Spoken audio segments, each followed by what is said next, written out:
So I started doing a photography class in On this purpose? semester. Or is Yeah. it just it was It's elective? yeah, as an elective. It was just kind of one of these things where I was like, kind of fun to do something like that. Um, Good. If you have a project, you can do Coleman Barbell because I'm about to have to put up a website probably. so you want like photos of athletes and stuff? Hmm.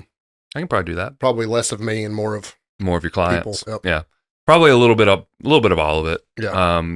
I don't have the only thing I had to take a picture of was just a random thing so far. I haven't looked too far down. I read over the syllabus, but I didn't look. I know I have to build a portfolio by week 12, so I will have to have something. But right now, it's more of like editing stuff. First one was an essay for some. You can dumb get a whole fucking reason. portfolio in an hour or two. Yeah, in it the won't. It garage. wouldn't take me long. As long as you got. I mean, I could go there literally any time that you're training clients and have something going on. So just have to figure out a day. Mondays probably be the easiest. You're there anyway too. You just get there a little early. Yeah, if I come in early, get some pictures of everybody, and be cool. About to take the business thing seriously. Yeah, get a website. Get like a. Somebody asked me, "What are you planning on doing differently?" Now, I'm taking hitting a clit. We'll drink to that. Taking a hit in terms of clientele this year, not because of anything I've done wrong, just because of economy. So yeah, the economy went is from tough. 65 to 36. Damn, that's a big drop. So Most of it, a great portion of it being online, yeah, that makes sense. but picked a couple up this week too, though. So, Yeah, that's good. Yeah, because normally you'll pick up a lot at the beginning of the year, and I didn't this year. yeah, the economy makes things difficult for any small business. I mean, and then everybody's worried about going into a recession, so it's like, Also, you guys that actually listen to the show before the show and that you train people, I'm talking to I know Zach does it kind of more on a volunteer basis as he wants to, but Zach, Tammy, Richard, Ron, I don't know. Well, I know where Ron's prices are set, and I'm not going to say them out loud because it's not my business to say. But in terms of online training, anyway, but I may be the cheapest in the state by a lot in terms of personal training. Yeah. Apparently, doing some research, the statewide average is $40 to $60 an hour, and I charge $27.50. Yeah, that's pretty cheap. So I'm leaving a lot Mm-hmm. on the table potentially. So a price adjustment's coming, especially for my unlimited clients who get charged $275 a month to show up as often as they want to. Yeah. It's basically open schedule for them. Probably going up $100 or so. Yeah. Yep. Which, I got one. I only have one that does this, but I have one. She's in the gym 6 days a week with me. I know what y'all are thinking. It's not all barbell stuff. Yeah. 6 days a week, but she takes advantage of her unlimited, and her price per session comes out to like $11.45 an hour. Yeah. So that's pretty cheap. Yeah, gotta make a couple at adjustments. 4, it's about $18 an hour. Yeah. So got to make some adjustments, and I don't know that I'm going to go up on current clients because I feel skeezy doing that. Right. And they've already agreed to a price. Yeah. I know that's common practice in businesses, and other people can do that guilt-free, but I just can't. So I understand that. These people pay my bills. So. Right. Might tell them, hey, I'm going to go up on new coming clients, and you guys who have already agreed get like this year at that set price, and then next year goes up, or some like a set time frame that's like, hey, because you've been with me, I'm not going to raise your price immediately. Yep. Or maybe a smaller adjustment just because like, hey, you've been a long-term client, I'm going up on my prices, but for you, I'm only going up like 25% of what I would normally. I have one guy in particular who is a really, other than you and Austin, is probably my closest male friend, and Chris Treese that pay. I mean, the man pays more than a car payment a month to me, for him and his old lady to come. So, those people are not people I want to like upset or gouge. They literally pay my bills and, pay my way for everything. So I don't know that that's going to go up, for those folks, but the people that are paying per class, it probably affects them less to go up, $5-10. Yeah. But, those monthly clients, man. It's nice having, a $2,000 payday at the first of every month. Right. Yeah. You know what I mean? Like, it's pretty cool. But I have less than 10 paying for unlimited at the moment. So, but Coleman is also blue collar and a little cheap. So yeah, I can't adjust it to the statewide average. Right. But yeah, because an adjustment has to be made though. Yeah. Because when you do consider like the cost of living around here is cheaper, wages are cheaper. Yeah. All that has to factor in. Yeah. For sure. But I can understand that going up. Yeah. Also looking at automating payments, potentially automating scheduling. Yeah. Which I'm not 100% sure if I want to automate scheduling yet, because I still have some people that pay for like the unlimited are like, when do you want me to be there? I'm like, nah. Right. Yeah. Yeah. And I'm almost afraid that like they're going to pay for it and then just not schedule themselves. You know what I mean? Right. And then that's shosty in its own way. Yeah. So, I mean, technically it's like, hey, you just got to put it on there when you're going to be here and I'm going to be here. But yeah, I get that too. Yeah. But trying to figure out, business shit that takes some things off my plate. Yeah. So that makes sense. Yep. 7 days a week's fucking tough. Yeah. I believe it. I believe it. Just me trying to do my full-time job and then school full-time. It's just and then we have this, which I think we're both grateful for. For me, it's a reason to get out of the house and do something else. And especially on Saturdays and Sundays when I've worked all day, I've been in front of my computer or my phone all day, typing programs, scheduling clients. It's kind of a nice break. It's kind of like cathartic in a sense because you kind of can like just talk about also random shit. Not to mention I get to talk about all the shit that I'm putting into practice. And stuff. Like I'm fucking around with conjugate again. I still don't think I like conjugate in its truest form. I definitely have a preference for aspects of it. I definitely do. Yeah, absolutely. But man, the idea that you're going to trust somebody to auto-regulate themselves 2-3 rep maxes a week on something is just a little. It's nerve-wracking as a coach because you're like, are they going to kill themselves or are they going to fucking skate this right? Like, and one is as big of a problem as the other. Yeah, it'd be very difficult to get somebody who knows like it has to be someone who knows not only themselves and their bodies and what they're capable of and what true failure looks like, but also what RPE looks like. This does not need to be a grindy 3 rep max. Yeah. It needs to be, I probably don't have another one. Like that's the way I'd look at it. Like if solid 9.5. Yeah. I don't want a 10. Yeah. Mentally you should be like, if you have any reservations of getting a next rep, you should rack it. Yeah. Like that's the way I would look at it. That's how I would. I know there's a lot of conjugate apologists, but really, I mean, keeping in mind that this is for geared lifters, and that true conjugate is partial ranges of motion and variations upon variations upon variations. Applying that to a raw lifter is a little weird. Yeah, I mean, because you really need them to have close to competition lifts. Like Joey has on his 3 rep maxes, he has a floor press and an SSB. Like stuff that I know is somewhat going to limit load. Right. You know what I mean? By the nature of the lift. But at the same time, like stuff that mimics the actual competition a lot more so than a box squat or a 2 board. Right. You know what I mean? Like Joey's thick enough. If he's, I can imagine he's probably like me in that I found floor presses touch my chest every time anyway. Like it's a 4 range of motion press. Right.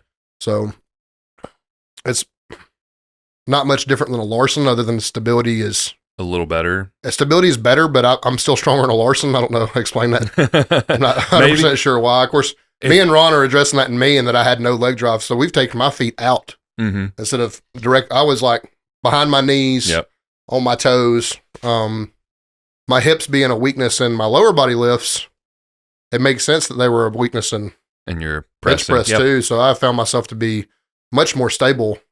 If you've seen Ron press, that's how I'm pressing now. I'm pressing like feet out. So I do flat-footed. I do a little bit. It's like it's out, but like my heels are still a little bit far back, but I point my toes out. Yep. That's how I saw. I think It was either Julius Maddox or what's his name? TD Sims on Instagram. Thomas Davis. Thomas Davis. It was one of them two. No, it wasn't either of them. It was Power Bodybuilder. What Power B Builder? What on Instagram? I know who you're talking about. I can't remember his name, but I remember handles, not names. Me too. I'm real bad. But he had a setup like that, and I saw it, and I was like, "Well, this guy presses 700 pounds or whatever the fuck." So like, I'm gonna try it like that. And I never went back because I always just felt so stable. My butt never came up. Like I never had any issues. So I am having a slight issue with some hip rise. Yeah. Not so much. I've never been one to throw my hips, so I don't know that my butt's actually coming up, but I do catch myself throwing my hips a little bit more with my feet out. Do you point your toes out? Yeah, it's pretty much slightly wider than my squat stance.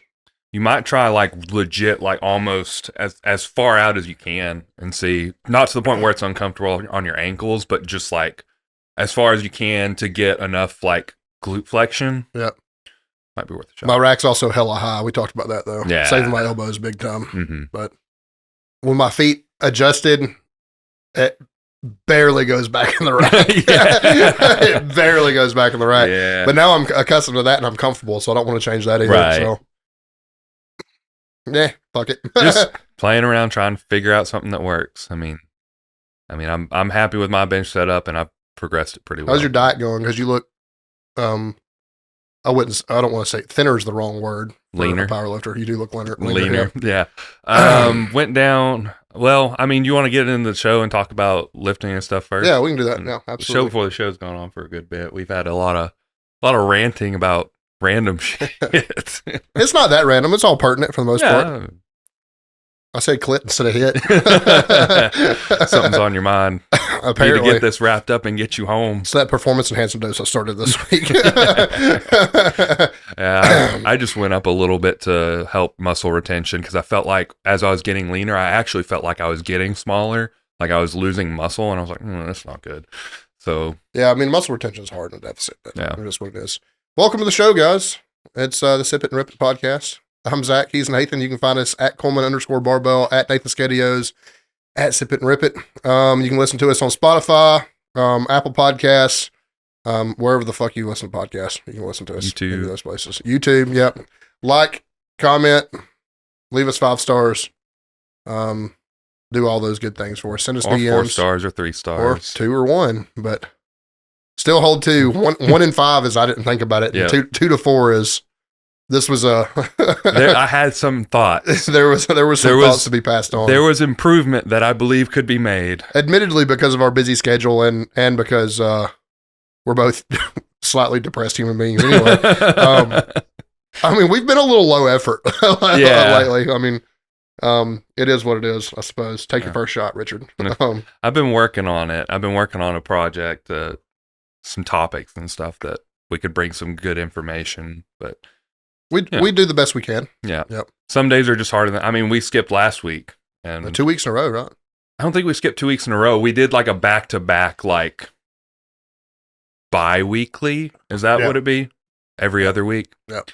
So we did that. It's funny when I say that the RP podcast went to bi-weekly and I was so upset. And I was like, why? I love listening to this every Monday. Do you understand why now? Yeah.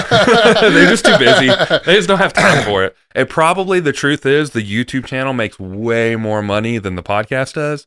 So that's probably why they're just shifting focus. Like they don't want to abandon it completely because they don't have to put in a lot of effort for the podcast. They can just set it up, talk, send it off to Scott, the video guy, who also does podcasts, and he just edit it and send it on its way. So yep. I mean, we're doing the best we can, though. We are going to have a guest soon. I thought about going and picking him up tonight and just bringing him on and surprising Nathan. That would have been fun. And Chris Stacks, local bodybuilder, trying to get his pro card. Should be coming on pretty soon. And Does he have a show picked out?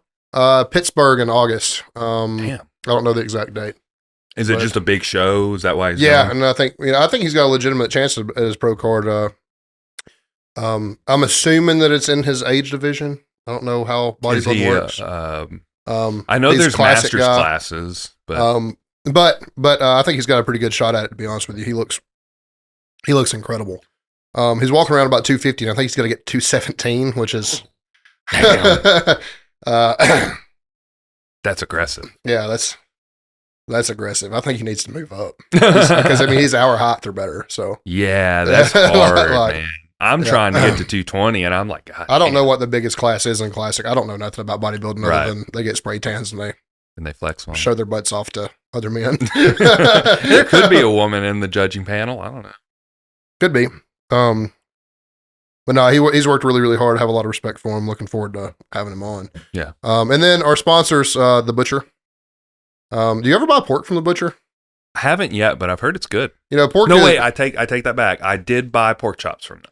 Pork chop is pork chop or a tenderloin or anything like that's pretty underrated in terms of macros. Yeah, very low fat. Very, very, very low fat. We did pork chops today, and this is not. I mean, it is a paid advertisement, but it's not me kissing ass. Like they're so fucking good, and I don't know if it's just a better source of meat than like a girl you get at like Publix or Walmart or whatever. But it is so much different. It tastes different. It smells different when you open the raw pack to the point that like it didn't smell bad, but I was wondering if it was like I wasn't used to it. Yeah, but I was like, it was the best pork chop I've ever fucking had. Like it was so good. Have you had their 93.7? Yeah, I have to have them. This week I did 90-10 because I was too lazy to have them make it for me. Okay. But their 93.7 is great. We did 90-10 this week and it was awesome. We did pasta with it. It's so, it's really weird because it's tender.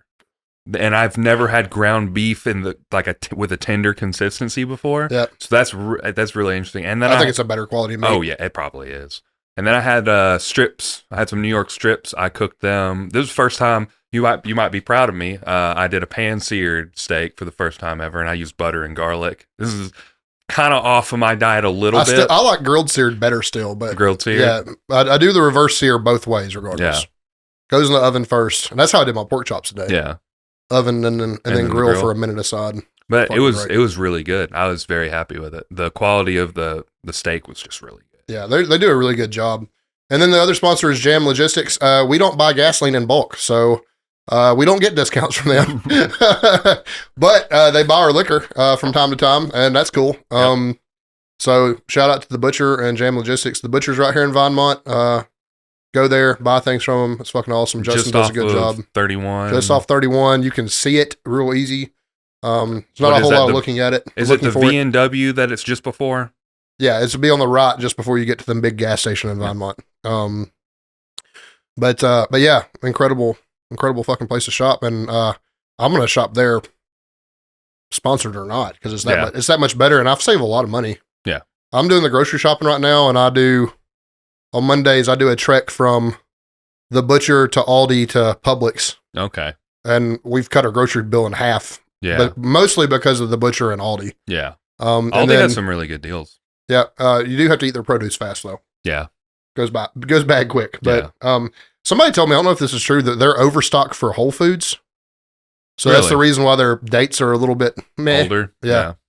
But that's interesting. I've never heard that before. But that's what I was told. And that's also the reason why they have like rotating brands a lot of the time, other than their own brands. Right.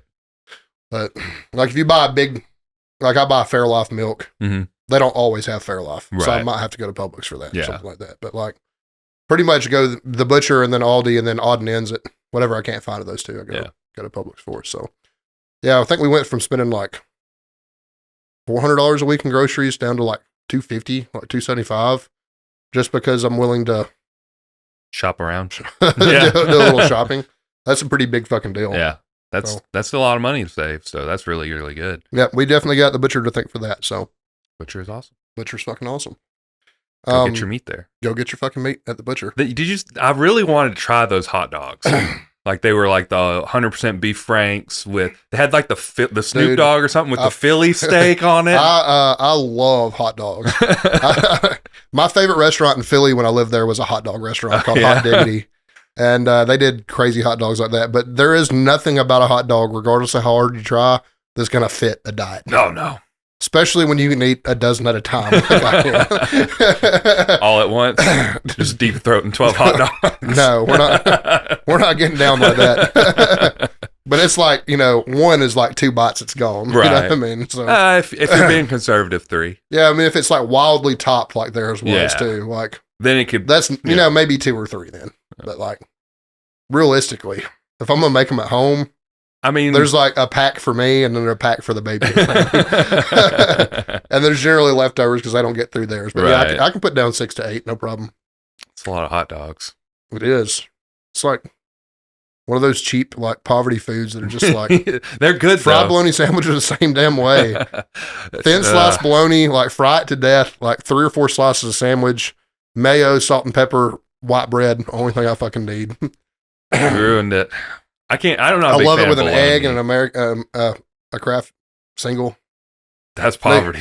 I know you hate fake cheese, but I don't hate fake cheese, but I don't like it. I would much rather buy American cheese is to me is, especially if you do like a smash burger or something, is the superior burger cheese. That's not to say that I won't eat pepper jack or cheddar or something like, but I just like the consistency on a burger of American. I guess it just depends. That's fair. If I'm making it at home, I'd prefer just a mild cheddar or a sharp cheddar. Are you doing a big thick grilled burger or are you doing a smash burger? That matters too. Like if it's a big thick grilled burger, I'm with you on a more expensive cheese. If you're doing like a smash burger, I want the cheap cheese. I don't do smash burgers very often, so Good. I mean, It's a texture thing. yeah, Crunchy edges, yeah, I get that. Yeah. Here's the problem about talking about food right now. I'm on a diet, so I literally I at am work too. at work I will talk about food nonstop. I'm just like, oh man, have you tried this before? I got this. One of the new guys.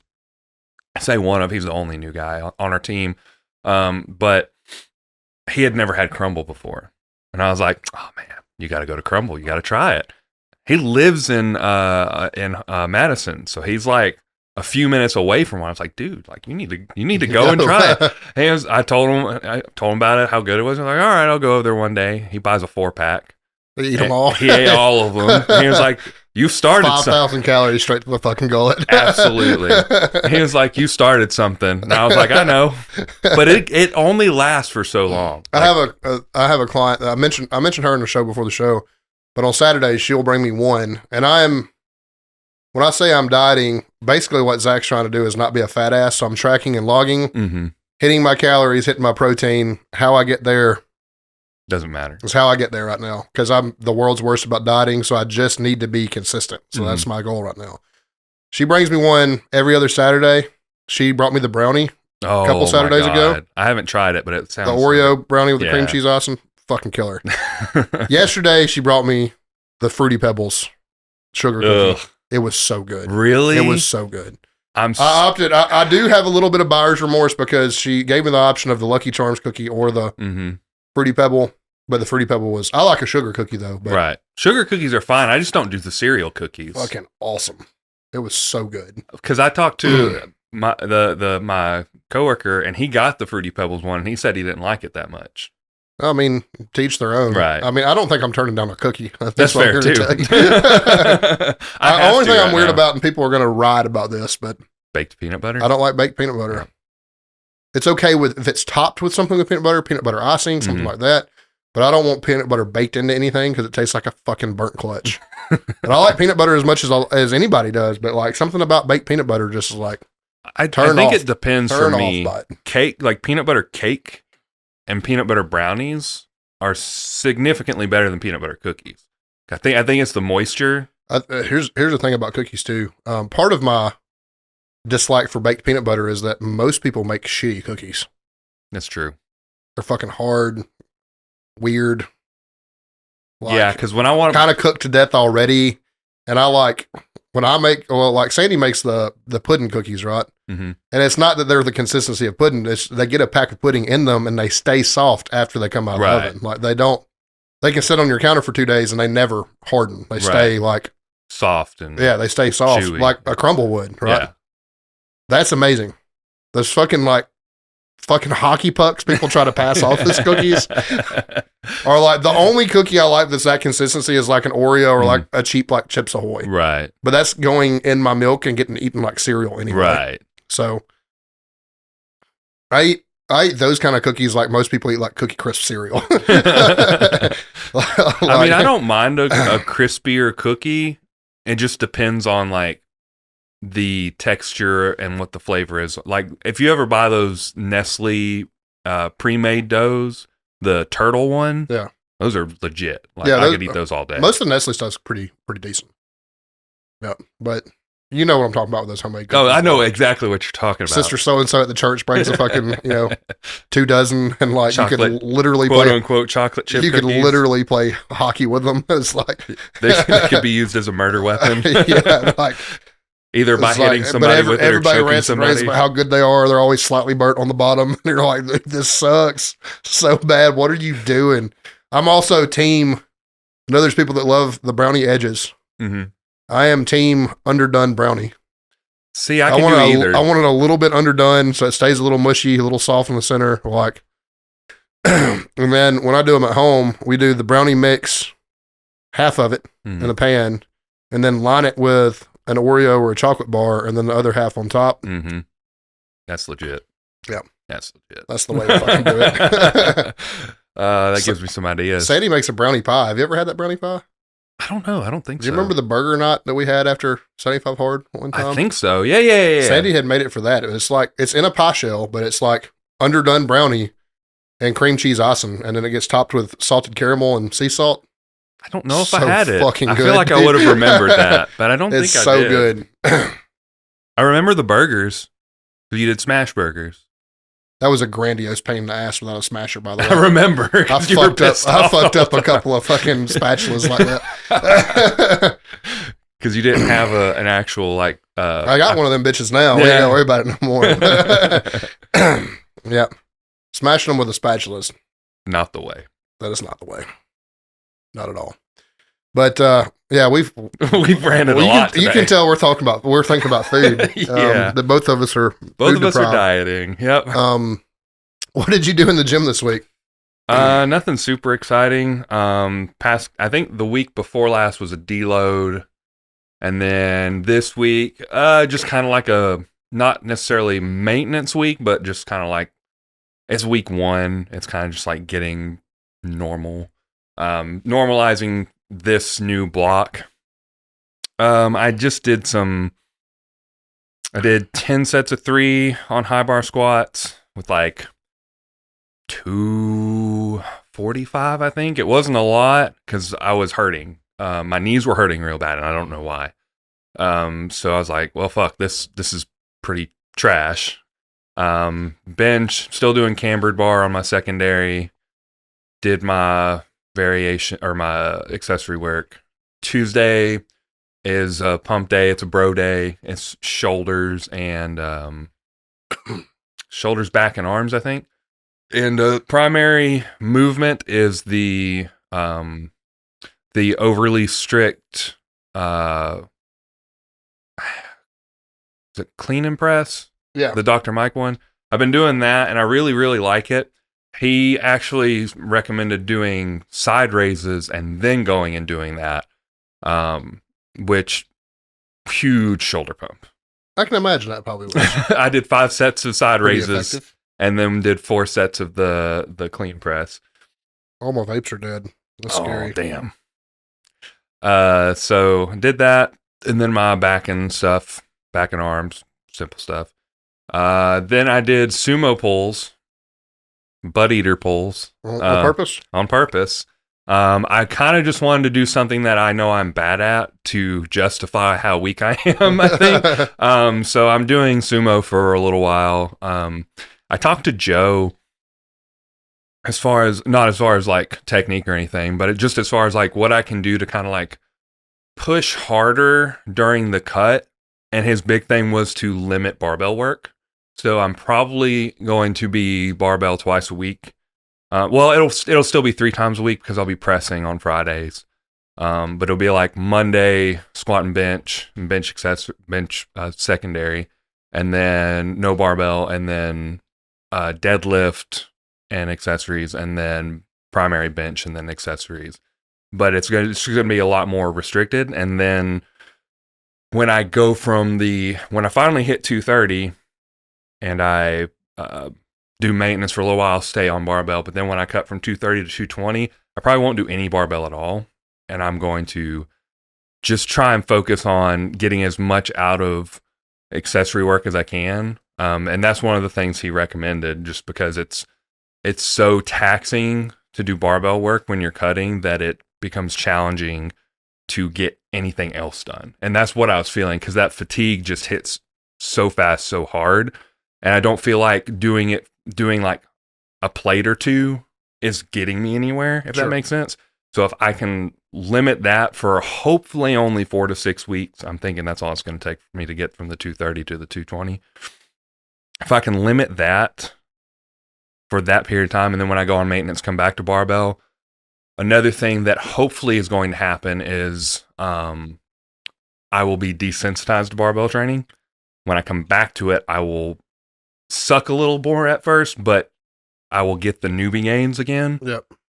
So I'm trying a lot of different things to accomplish. Me and Ron just did 4 or 5 weeks without the barbell, and I think I maybe pro that a couple times a year now. Yeah. Honestly, I mean, felt good coming back. Nothing hurt getting back to it. Didn't lose a lot of strength. Mm-hmm. May have on squat, but I mean, let's be honest about my squat. Right.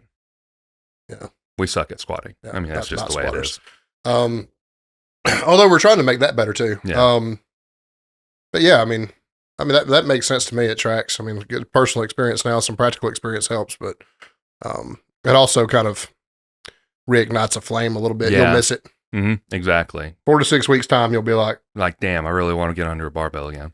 That's what I'm hoping for anyway. And that first bench press day, I felt like a caged animal. Like I could have pressed anything he told me to press that day. That's that's the one movement I'm afraid of taking out, because it's the only movement that has stayed comfortable and like. Listen good. to me, it's not like I missed heavy chest and tricep work though. Right. I mean, like had me doing dumbbell incline heavier than I've ever done it in my life. That's true too. So, like, yeah, the load just it just swaps to different movements. I think we ended that block at like 125s or something on neutral grip. So like, it's not like I'll be lacking. And we had some machine pressing and stuff like that too. So it's not like and I was asked to move a lot of weight on those days. It's not like he was say throw a plate on and throw it, 30-second timer and give me sets 20. That's not what happened. You know what I mean? So I think, I think it'll be good for you. I really do. So it's, I wish I had cut more. I did end up cutting about 15 pounds off. I wish I would have got a little closer to 275 having done that, but hovering a little bit above that still now. But and I've been there a day or two, but not consistently. Not consistently, yeah. Since going back to that, what you asked earlier about my weight cut, it's going good. The big thing that's happened, I got down to 236 is the lowest I've been. I went back up to 238 after I started taking more testosterone, which it's only 100 milligrams more. So it's not like I'm on cycle. I'm just taking a little extra. I've done that a lot tonight. But just another extra 100 milligrams to help preserve some muscle while I'm dieting down.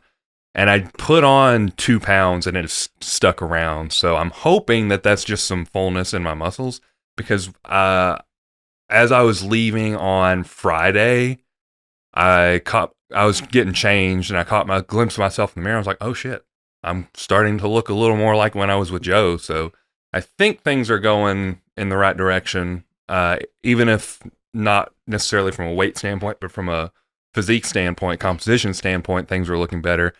And I feel a little bit stronger. So how much do you think that composition wise when you were with Joe was the insulin? I didn't consider that because I was taking insulin every day. Yeah. And I haven't taken it regularly. I might just go get some and try it again. See. Well, I don't know. I'm kind of afraid to take insulin on a cut, to be honest with you. I mean, it's a necessity when you're taking in 600 or 700 grams of carbs a day. I mean, that's essentially what allows you to be able to do that and maintain some health. Yeah. And it's dangerous when you don't need it. Yeah. So, I mean, it is what it is. I did, I started metformin, a GDA, and that helps me. I feel like that helps me quite a bit. And then, like you, I increased my dose. From a TRT dose, I've added some Sustanon and another little thing. Just a little extra. A little extra. and I've spread it out to 3 times a week. Sustanon, just that short ester, just does wonders for me endurance wise. Mm-hmm. So, I'm not saying you should, but future cuts you should consider Right. Sustanon. Just for energy levels. Yep. That makes sense. I mean, it hits you fast. You know what I Mhm. mean? So, took my first shot Monday. Mm-hmm. Every gym day was good. good. Yeah. I guess we can get into mine now. Mhm. Bench press was like it should be. Still not heavy enough really to brag about. I think I had 325 for sets of 6. Mm-hmm. Moved well. Tuesdays was squats. Still don't have a whole lot of weight because I'm still bad at squatting, but I think he's got me doing like 5, 6, 7 sets of squats. So Mm-hmm. all of them moved like they should. Generally, I've been skipping Wednesdays because I've had a workout partner on Tuesday and Thursday. So Thursday's my fast day. I have a Metcon on Thursdays. Mm-hmm. It went well. Anderson presses continue to be my upper body weakness. My shoulders don't like them. Conceptually, I may have been getting them wrong because I've been treating them just like a plain pen press. And What's the difference? Starting from the pins and then a more controlled, Eccentric? Mm-hmm. That makes sense. like a really, really strict eccentric. But that just for whatever reason, that just eats up my shoulders for some reason. Staying to make gains from it though, because it stands to reason that maybe I haven't controlled that eccentric enough, and maybe that's the reason my shoulders hurt. So Right. not writing them off or anything. And then deadlifts they wasn't heavy deadlifts for me. There's a lot of reps for me. I had 3 sets of 6 at 450. Mm-hmm. That's not really shit weight for us, but Yeah. like that's basically cardio at that point. Right. That's what it feels like. And then that's another day where when I get done deadlifting, I get to deadlift some more. And then when I get done with those deadlifts, I deadlift some more. And then when I'm done with those deadlifts, I deadlift some more. So I had 3 sets of 6 on standard. I had 1 set of 6 pausing, 2 sets of RDLs, and then 3 sets of RDLs on dumbbells. So It's a lot of deadlifting. it's a lot of deadlifting. Stands to reason you'll get better at it. Yeah, I mean, lats no problem, biceps no problem. Bicep may have been. So funny thing about that, I've had bicep pain in my mixed grip Mm-hmm. for a long time. I've been in the habit of warming up double overhanded until I felt the need to mix, and it turns out just warming up mixed all the way through Happens to warm up your biceps a happens to little warm bit. up biceps a little bit. And then all of a sudden I have no bicep pain. So I did put a belt on for the first time this week, and it was Uncomfortable. uncomfortable. Yeah, but whatever. Right. Diet wise, same thing as I mentioned before, just tracking macros, trying to get that right. Up some cardio, up my drugs to some cut friendly PEDs, Mm-hmm. and just trying to live right for the most part. Really limited drinking. I quit dipping this week. I know that everybody's seeing me vape on the show. It's the only nicotine I've had all week, so kiss my ass. Anytime I have alcohol, I have nicotine at my side. I don't know what to say. I mean, old habits die hard. But blood pressure significantly improved this week. That's good. Endurance in the gym because of that. Maybe because a little bit of that and a little bit of the Sustanon improved greatly this week. So net win, I think. I think this is my peak week of this block as far as I can tell. So we'll see starting tomorrow how much better I am. I feel you. You want the rest of this? Hell yeah, I'll drink the rest of that. Mostly just the You calories thing. You But- try to be responsible. Trying to be a little responsible as far as the calories thing. It's really good though.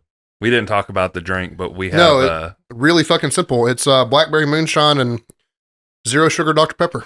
it's very good. Me and Nathan both like the blackberry Dr. Pepper, and they're hard to fucking find. So I was like, we'll just make our own. We've done that 2 With shows in a alcohol. row now. I would say this is better than the Crown. Definitely better than the Crown. Yep. Is it better than the blackberry Dr. Pepper itself? Well, It's different enough. That It's sweeter because I the mean, alcohol. because the alcohol. The taste is very comparable. I think. Yeah. It's just the sweetness, the extra sweetness from the moonshine. About 100 calories a shot if y'all are counting. FYI. That'll put me About 2.5 shot drink probably. There was a free pour, so right. Be a little over my calories today, but that's okay. I'm not super concerned because my calories get cut starting tomorrow, so that'll be fun. fuck it. Yeah, You got PR songs? I do. I just have to pull them up. But there were a few that I found this week that were very cool. Very cool songs.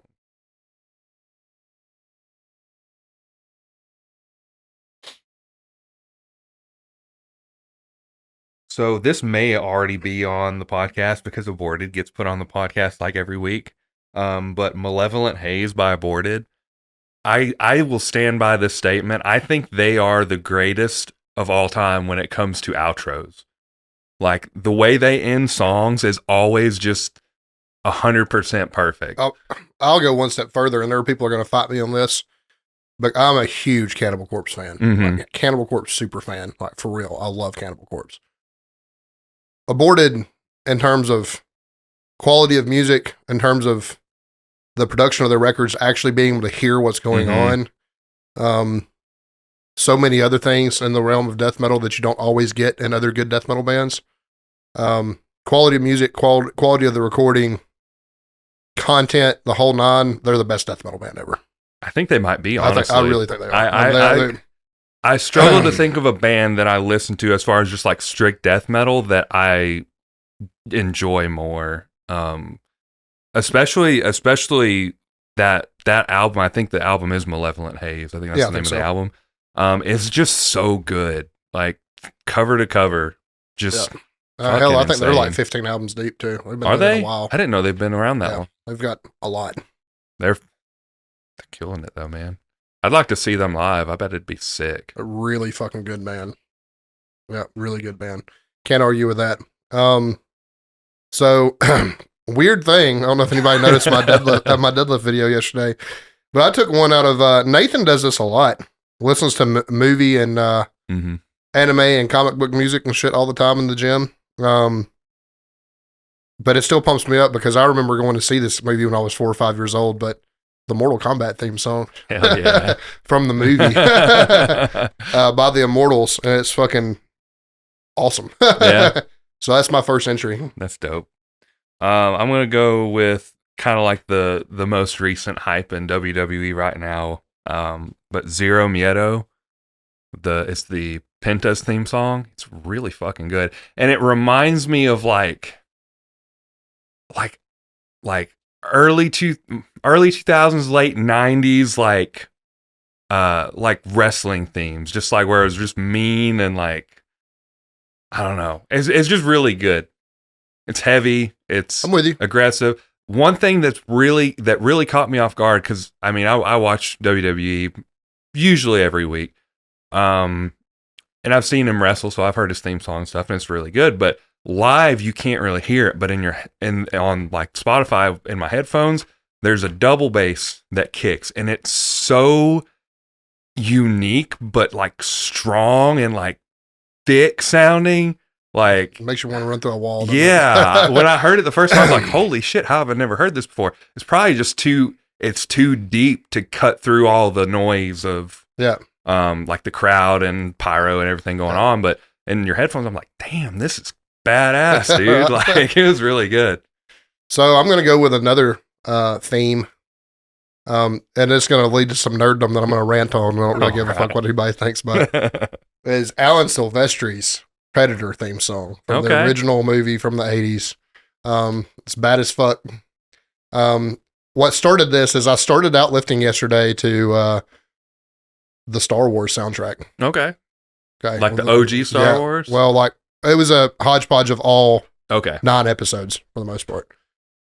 Just a playlist, you know, all the music from, and the Duel of the Fates is everybody's favorite, right? But it is what it is. But that led me to these other movies, Mortal Kombat and Predator. But the Predator theme's fucking awesome.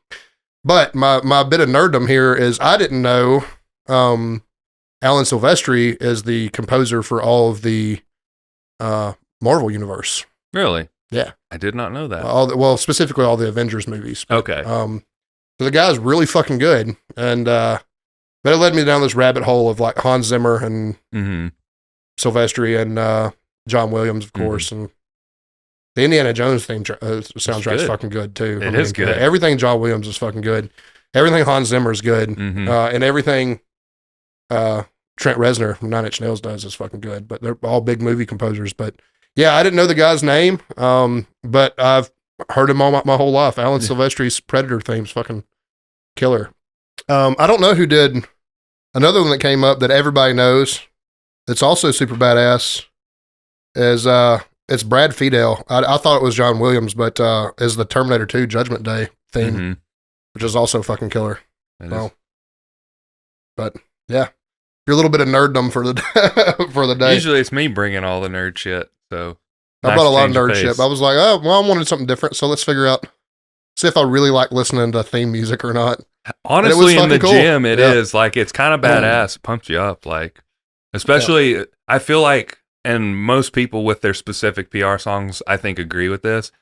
If you have an emotional attachment to the song, it makes a difference. Oh, it's like 100%. Stuff that you grew up with, like stuff that you listen to during a specific time period in your life, like it makes a difference. People will hate me for this, but there is not a more menacing sci-fi villain than the Predator. Fucking outrageous how fucking awesome he is. I mean, like outrageous, and that theme song was fucking menacing too. I don't know, man. Saying all of sci-fi, like Darth Vader, like. Listen, dude, I'm a Star Wars nerd. I love the Imperial March. I love everything John Williams has done. Oh, you're talking about the theme song. Is more menacing. The theme song. Okay, yeah. Okay. I thought you were talking about the whole score or anything like that. Well, no, the Predator. Yeah, he's probably the most menacing villain. I love Vader, dude. Love him. Hey, you know, 100%. I'll let everybody have their takes. But if you want to get into like Star Wars like lore, there were other Sith Lords supposedly better. And yeah, I mean, I think that's kind of bullshit. But well, I mean, if you look at like quote unquote non-canon stuff anymore, like Old Republic, Darth Nihilus was literally consuming planets, and he was basically just a black void of the dark side force. So like, he would eat planets, and you're like, oh, I'm still hungry. And go around and like just eat more planets. I mean, the Predator's fucking cool though. Yeah, no, I mean, like, and you gotta remember, even like superheroes, like I like things to be a little bit more human. Yeah, like my favorite superheroes are the least human of, I mean, the least super of. Yeah, you know, any of them. So like, have you watched Daredevil Born Again? No, I'm kind of saving it. I'm in the middle of a show that I have to finish out of obligation now, right. And that I put off for years and years. I'm watching Ozark. Okay. I've heard that's really good. It is, but I also was a huge Arrested Development fan. It's a comedy show. Jason Bateman's in both of them. Jason Bateman somehow plays the same goddamn character in both shows. Like, I keep waiting for something funny to happen. But nothing funny ever happens? Because he is the same dad in both shows. He got typecast. And it's, yeah, he did. And he directs Ozark. It's like, okay. He typecast himself. like, I don't know, but it's the same goddamn character. And like, Ozark's been good, but it's a little bit infuriating in the same way that like Breaking Bad was a really good show. Everybody like unanimously agrees it's a good show. Great show. There was no body to like. There was nobody to root for. Yeah. It was like sucks. The whole time you're watching it is just like this black cloud. And that's how I feel about Ozark a little bit too. Like, fuck. It's just, yeah, like, I get that. When I think about Breaking Bad, I think about like the first couple seasons when he's first getting into it. And like, I mean, his wife is kind of a bitch. Like, his son, I mean, I guess his son, you can kind of sympathize with him. Yeah. But he's also kind of a dick. Better Call Saul was a better show to me. Yeah. But like, there was like some lightness about it. Right. There was like no. Breaking Bad was very dark the whole time. Incredibly. I mean, it has some. That's kind of how I feel about Ozark. Like, yeah. Just when you get to like somebody, they're like, oh. You find out something and you're like, damn it. Fuck them. But I don't know. I have a lot of things I need to watch, but like what was the Netflix MCU, but now Disney has it, is like near and dear to me, so it needs to remain sacred and needs its own. It doesn't need to split time with something else. Yeah, that's fair. So I haven't started it yet. I think it's. I know Frank's back, right? Yeah, It's 4 episodes in, I think. I think there's 8. I could be wrong. But I just finished Fallout, which is actually really, really good. Is Frank back in character? Yes. So he's not just Frank, he's actually punishing folks? As far as I'm aware, yes. I haven't watched it, but that is my understanding. They still hate each other? I don't know. Don't know? I haven't watched it. Well, you haven't watched it, No. So. I don't know. Did they hate each other in the crossover? Not I didn't watch Not the really, crossover. but they also didn't get along Right. real well either. So, I mean, arguably, other than the Kingpin, probably the worst ass whooping Daredevil takes in that series. Yeah. Probably But he one of also- the worst that Frank takes. One of the worst Yeah. that Frank takes too. But I don't know. I mean, he did kind of beat Kingpin's ass at the end of season 3, though. I mean, it has to end that way though. Just like fucking. I really want to know because there's that scene of Kingpin and Matt Murdock sitting at the diner talking. I'm like, I just want to watch that scene. Like, I want to know what's yeah, happening. I'm really excited about it. I've heard only good things. The third so. season, Frank's kill scene in the prison when he wipes out the whole block is the coolest comic book moment ever fucking written. It was really good. It was really fucking good. It was really good. The Punisher. And then as a one of my series- second favorites is when Kingpin smashes the dude's head in the door Oh, that was so and brutal. just doesn't fucking quit. Like, you think he's gonna hit him a couple times and he's gonna die and it's over with. Nah, it just Just like over and over and over and over again. Like, you know exactly what fucking happened. Yeah. Like, it was fucking those like Luke Cage was underrated. I love that show Yeah. too. So, I never watched it. Luke Cage is so good. I watched the first episode, and I don't know. I couldn't get into it. I didn't like Jessica Jones. Jessica Jones I that didn't watch much, but Luke Cage is a pretty fucking amazing show. Yeah, I guess it was really just Daredevil and Punisher that I watched. I don't know if I watched any of the other. You need to watch the rest of the Iron Fist. Fucking sucks. I didn't watch it. But Luke Cage is great. Jessica Jones is meh. Probably need to watch it before you watch Luke Cage. But yeah, I mean, Daredevil and the Punisher were. They were just the best of the two. That's the best thing Marvel's ever done. Was those shows. People get mad at me if they want to, but the I mean, original it's- Iron Man maybe up there. I mean, I have a Infinity soft spot War for and the second Endgame. one. I mean, they were really good. I mean, but I'm still a little bit mad about Civil War. Civil War. Yeah, cry about it. It was Cap's movie. It Of course, he was takes going to two. win. Never had to be a fair fight. Never had to be, but it took two. We should probably talk about some lifting stuff. Huh? Probably should. You have the topic today, so what are we moving on to? Yeah. So recently there was a little bit of discussion about a recent world record that was broken. Forget the gentleman's name who broke it. It was at an SPF meet. And there's a lot of divisiveness as far as the actual squat goes. A lot of shittiness for no good reason. There's a lot of shittiness on mostly one side, but I'm not going to say it's not on both sides. But what I mean, I guess since you mentioned that, we'll be clear it's the 220 here. record, correct? Is the 220 world record that Joe Sullivan had before. I forget the gentleman's name who had broken it at the SPF. It was by, I think he hit 860 something, and to Joe's 850.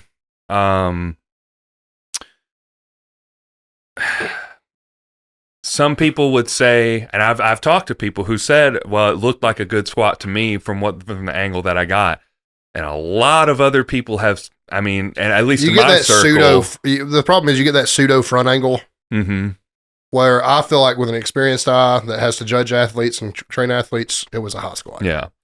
But without a perfect side profile, could leave some things open to debate. Yeah.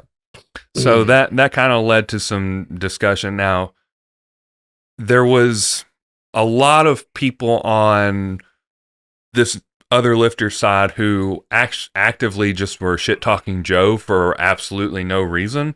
I don't even know that Joe said anything about it. I don't think he commented. He may have said congratulations to the guy or something. I don't know all the details on that regard, but from my understanding, they just started shit talking Joe, blowing up his Instagram, his DMs, his dad's Instagram, like I don't know why you would talk to another lifter's dad about a world record squat like that. That blows my mind. Obviously Brianni was involved in it too. And that she actually submitted a side-by-side of both the squats. And it's obvious which one was deeper. Yeah. Obviously Joe's was as strict as it had to be. WRPF, USPA, Powerlifting United, we have some really strict squat standards. We do. SPF, not so much. They do a lot of USAPL, we're looking at you.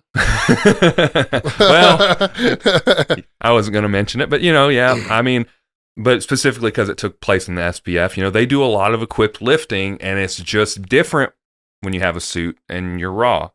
So this is a raw guy lifting, but you're judging him at the equipped standard. It just doesn't make sense. And so all this to say, me and you had a discussion. I don't know if I had talked to about anybody else. I may have about the possibility of some governing body that you have to send off a video along with your stats or like the meet that happened, the open powerlifting stuff, whatever, that will review it to determine whether it was all-time world record standard. Yeah. Because right now we have open powerlifting that is the reflection of side judges and a head judge. It's literally just, hey, this meet is sanctioned. Our judges said it was good, and we submit this to open powerlifting. And open powerlifting says they said it was good, so we put it up here. So there's not enough as far as like world records and stuff that's really, really big. There's not enough control, I guess. Sure. And I think that's something that needs fixed.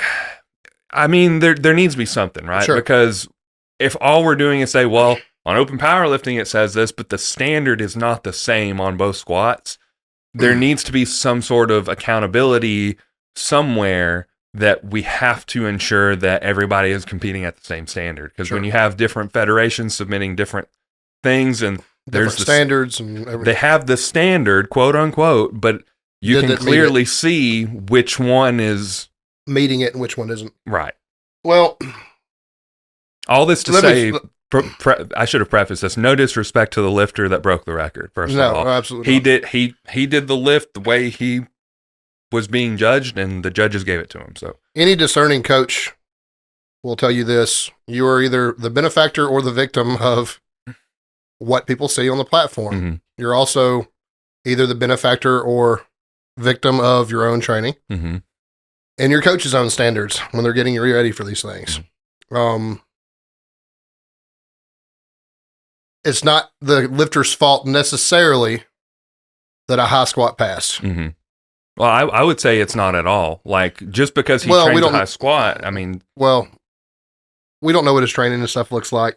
I mean, you should train him to competition depth. That's my opinion. I will tell you this. I saw some of his training squats, and they were all high. So, well, I mean, it is... we know that. So, it is on the side judges to say whether good or bad. Yep. I mean... Most people, I feel like, lifts in the SPF or the RPS for a reason. Mm-hmm. But this whole situation is not at all unheard of in other mm-hmm. federations either. Right. You have inconsistent moving standards in all federations to some extent, even from flat to flat when they change judges. Mm-hmm. I mean, we've seen that in our own meets, stuff like that. And I will say that PLU Alabama does, I feel like, does a really, really fair job. And everybody remembers Iron City last year and some back and forth about it with mm-hmm. one of my lifters, but like all things reviewed, all things considered, the judges were right. Right. At the end of the day, I felt like that was so. Like even when I've had back and forth, mm-hmm. at the end of the day, I've been able to step back and say, you know what, the judge was probably these right. people were correct. Mm-hmm. In the heat of the moment, things can feel unfair, but it is what it is to an extent. But not really 100% on the lifter. Mm-hmm. But at the same time, I do feel like people lift in the SPF and the RPS for a reason. Right. Because these things do kind of pass. Yeah. or more likely to pass, I'll say. There's some appeal to both of those federations to me, and that I like that they lift in pounds. Mm-hmm. I don't give a fuck about the mono. I like the SPF's bench call. You don't have to wait on the start command. I like that simplified take on bench. I'm used to the other standard now, so it's not going to affect me one way or the other. It's not going to affect my athletes one way or the other. In fact, most of mine lifting elsewhere now might be more affected by the SPF rules than they are. Just standing there standard holding rules, it. you know. Yeah. So, coach's perspective is he got the call. Mm-hmm. Is that my athlete? Like, he got the call. That's an all-time world record, baby. That is what it is. I don't even necessarily have to agree with it, good or bad. Mm-hmm. Like, we go there to win. Right. He won. I would assume he did. I don't know. I guess. I don't know. SPF meet and you squatted 860 pounds, you probably won the meet, let's be honest. As a raw lifter. Yeah, their multiply guys barely lift that. Yeah. You know, so,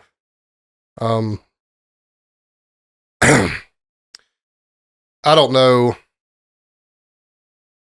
Getting into some history a little bit, and I made a joke about the USAPL. Their standards actually pretty strict. But I mean, this is a local-ish lifter and somebody I respect a lot, and I would never take anything away from him. But in the 2010s, we had what we called the Ray Williams rule on the USAPL and IPF platform. Right. That like if he bloated up a 1,000-pound squat, it was passing. If he lifted it up on his own, they were passing it. Yeah. And that's not something that, I'll be honest, I think most of what I've seen Ray done was been something I would pass the majority of. I know you sent me a training video. It was high, whatever. Competition, I feel like Ray's done well more than he's done poorly. You know what I mean?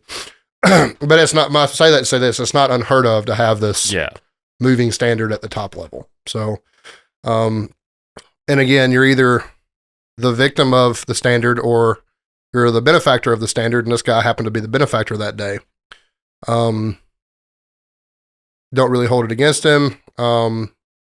But I think we all kind of know in the back of our heads, if you're doing this for a living, there's a reason we lift in other federations, and there's a reason we chase certain standards. And it isn't about, you can say it's about integrity and everything else, but really, mostly, I guess it does tie into some integrity too. It's just about fairness. Right.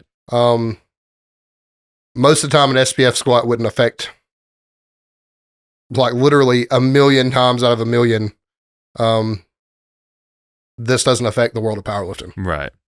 They call squats this way all the time. Like, but this was an all-time world record, right? So to your point, should there be somebody, regardless of federation, an outside body that judges the standard, like he could still win the meet. Right. You agree with that, right? Yeah, like absolutely. SPF judges call it like that, but are you awarded the standard for the squat if you didn't meet the standard across all powerlifting?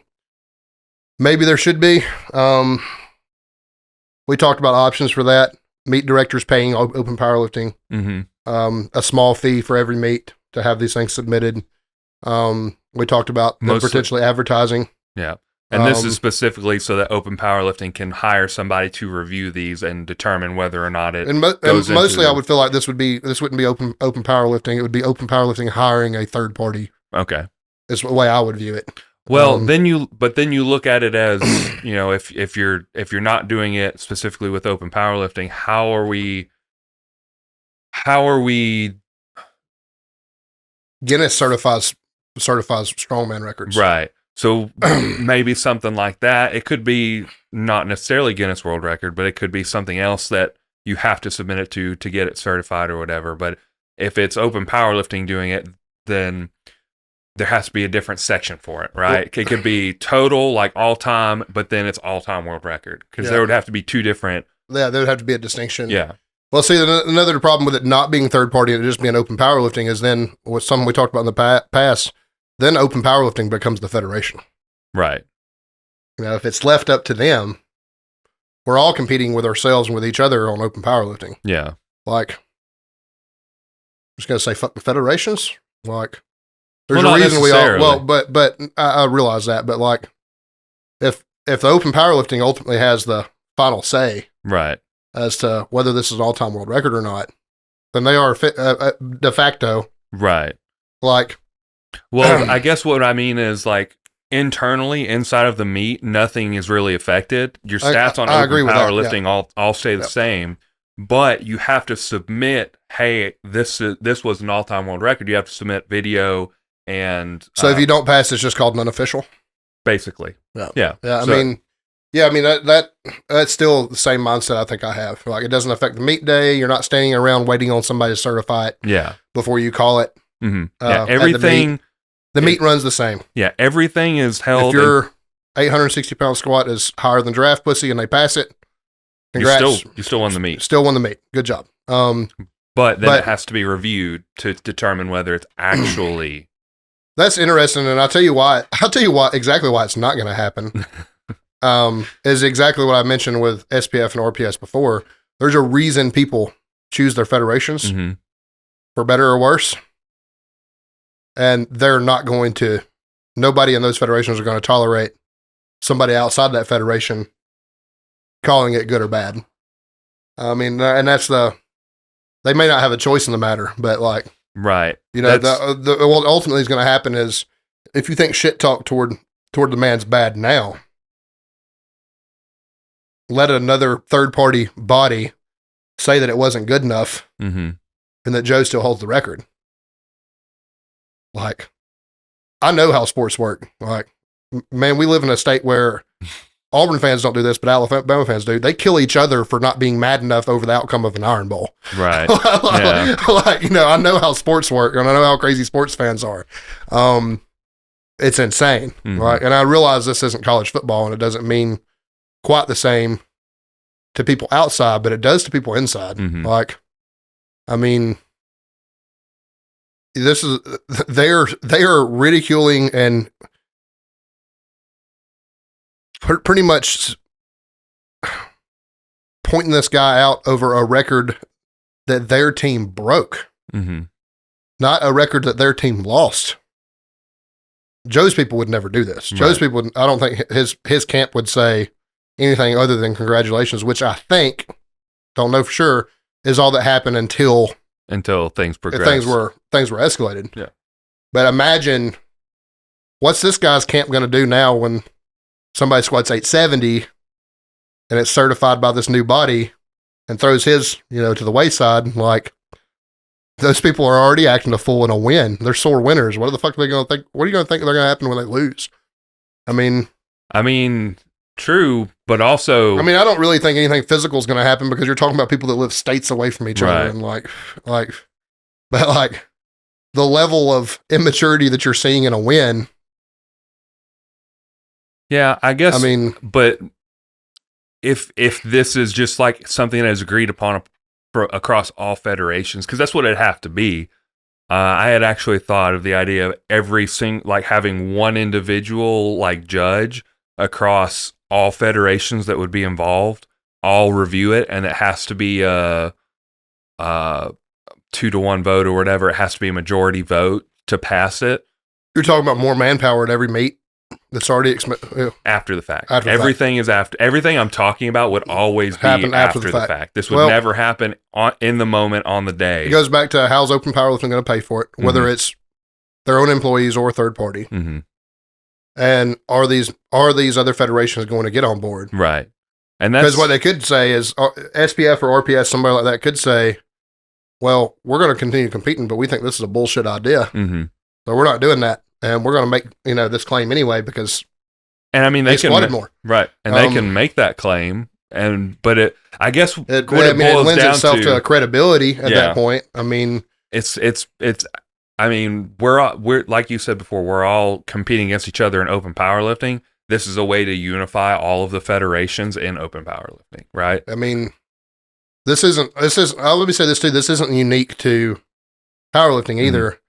Part of the reason for boxing's still a great sport to me, but part of the reason for boxing's fall in the national and international eye is I don't remember the exact number. There's 10 different fucking titles for every division. Right. You're supposed to go fucking win them all? Yeah. Who's really the best fighter? Like some people do, like Floyd Mayweather or somebody like that. But there's not a unified there's no unity. There's multiple federations. There's this whole fucking convoluted fucking process, and we don't, to the point that you don't hardly even know what people's fighting for anymore because, I mean, for a paycheck in that sport, but like, who's really the guy? Well, we don't fucking know unless they go and compete in multiple federations, federations and stuff like that. So like, I mean, this problem, I will say, you look what it did to boxing. Boxing was a huge sport. It's still a huge sport. Boxing in the 80s and 90s, massive, unparalleled. Not another combat sport close to it. The NFL's always exceeded everybody and everything. And then soccer probably being the next. Next biggest. Currently, soccer is number one. Well, worldwide. And worldwide, yeah, sure. But those two, far and away. And there was a time where Major League Baseball was like that. Yeah. But Major League Baseball has its own problems. We could do a whole nother show about. But like, you have this in other sports too, and it just never fucking gets done. Right. And the sport just fucking dies before your eyes because nobody can fucking agree on anything. Yeah. Everybody's too fucking proud. Everything, you know. I mean, that's why NFL makes so much sense. What's interesting, I know what's interesting about the ABS is people from all federations are getting invited to go compete in ABS the ABS. Yeah, the pro. This pro level. And then you get to really find out. So my question is to you, do you believe that this guy would pass? At an ABS meet? Absolutely not. Like, I don't think so. So maybe the ABS is trying to be that standard. Needs to step up and try to be that standard. I think they're... if you're a top 10 in your weight class around the world, top 25 even, like, I mean, you probably go all the way down to 100 and find... I've been a while since I've looked at open powerlifting because I'm non-existent on there. But I'm sure that the top 100 in every weight class is probably, with the exception of like probably the top 2 or 3, are separated by pounds. Right. Not dozens of pounds, not hundreds of pounds, but like, I'm sure 1 to 100, there's a pretty big separation, but that next person up, we're probably talking about like fractions. Yeah. Top 10 is usually pretty aggressive. Yeah. Pretty aggressive. But up to that point, like, people are pretty close, probably top 100. Like, if they're going to, and I don't know, like, maybe we need somebody like that on the professional level, because if this guy's got an 860-pound squat, he's a professional powerlifter. Right. I don't care if he presses 4 and deadlifts 5. Like, right. Guy's a pro. Yeah. You know, that's we would like to see a bigger press and a bigger deadlift. Yeah, probably so. But like, guy's a pro. He's got an 860-pound squat. The easiest and simplest is for those people to go choose to compete or get invites to go compete in the ABS. But also there again, you're knowing where he competes already? Is the standard the thing that he's running from? Right. And then it's the fact of like, how do you like, if you're saying you did like that at 220, you have to believe you're one of the best in the world, right? Right. I don't understand from a competitive standpoint why you wouldn't want to go prove that at a big event. At the Ghost Clash or an ABS meet or American Pro or, whatever it may be. We got to think he's going to get an invite to one of these things, right? Right. Did we know who he was before he did it? So, I mean, like, I didn't. Everybody knows who he is now. I think. And maybe that's what his team wanted from the shit talk. Perhaps. I think Austin said he knew who he was. Said he followed him for a while. I don't. This is the first time I've ever seen of him. Me and Austin both have pretty, and even you to an extent, less or so than me and Austin, pretty strong ties to SPF. And Austin trained for a long time under one of the SPF's best lifters, and Dustin Reed, who's a great man and believes in the standard, because I've seen him publicly make fun of Austin for squatting high. But not everybody's Dustin.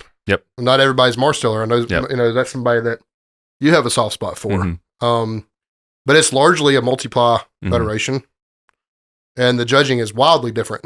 And I'll hold to every multiply event I've ever gone to. That minute that you get to do your lift does not fucking matter. And like, the fucking standards get so fucking convoluted and fucking reduced for that brand of powerlifting that it's almost an insult. But, I mean, he's a pro now. That's the real, Is he going to accept other things? And this problem might take care of itself. Right. Joe's coming back. Maybe. I think he is. I mean, I think he may have more incentive now than ever. I think that there was a time before he left for bodybuilding, I thought that he was going to squat 400 on the platform, which is 881. I think he's capable of that. I think me and you have talked about maybe him squatting, 881, and I know he's talked about going to 242. So maybe the 220s, the 220 might not matter to him, right? But I'll be honest, just from talking to him, generally speaking, I don't think a lot of, I mean, they matter, but I don't think they matter as much as we think they matter. The records that he had, I genuinely think that he's more concerned about his clients and the things that they're doing. He's definitely a coach's coach, and I believe that about him. And he's definitely, obviously, having if it was me, even though I'd be like, I had this world record, damn, it sucks to lose it. If I lost it to somebody who, it looked like the standard squat, it'd be a lot easier than to say, man, this guy fucking skated. Y'all's success matters more to me, but I'm not Joe. Right. I don't have a world record squat. You know what I mean? Yeah. Like, I haven't done the things that Joe, I'm not going to. Like, so it's kind of hard to say what happens in a competitor's brain when something like this happens. He might not even know, might not even care now. If he makes a return, he might care a lot more. I think that's... But it begs the question, though, and this is not me picking on you, although it could be construed this way. Richard's going to have a chuckle about this. But I really do think, because Joe is the internet's boy, he really is. I think it's because he's a good man. We know him to be a good person, and a great coach. Would it have mattered this much had it not been Joe's? That's a good... Like, I mean, I me know and you have saying. bias because we know him now. Right. But I guess... but the whole internet is like Team Joe for the most part on this. There's always some dickhead outliers. There's always people who just hate Joe. Yeah. Like Joe has his internet persona is very divisive. We've talked about this before, but when I think about the best coaches in the nation, think about Josh Bryant, Chad Wesley Smith, and Joe Sullivan. First three I think of. There was a time I would have put Matt Winning there, but he's batshit crazy. Yeah, we're a little down on that right at the moment. But those three guys are the first, first three I think about. Like, but I guess if I had heard about it, right? Like if it was not Joe and someone came in and it's, let's say it's the exact same story, but it's not Joe. Let's say it's Dan Grigsby's deadlift record got broken and there was a soft lock or something like that. Or if it was John Hack's bench record and maybe he jumped the press, or maybe there was some downward motion or something. Like any of these things where it's like there's this sense of unfairness that happened. It becomes like, why don't we have something to solve this problem? This thing that we seem to all kind of believe is unfair, right? So that's where I land on it. I would be upset about the situation of unfairness as a whole, just regardless of who it is. Yeah, I think the unfairness is a bigger deal because it's an all-time world record. Yeah. If it happened, if it was a state record, maybe even a national record. One of the things about that specifically, state and national record, is it is only designated by the federation. So it doesn't matter because they're all held to the same standard within that federation. Yeah, I agree with that. And that's the problem, the moving standard between federations is what we're talking about. But if it was any other situation, I'm very tempted to say that's powerlifting, get over it. Like, wasn't there for you, it was for him. Right. Sorry. Like that's also kind of knee-jerky coach reaction in a way. Like,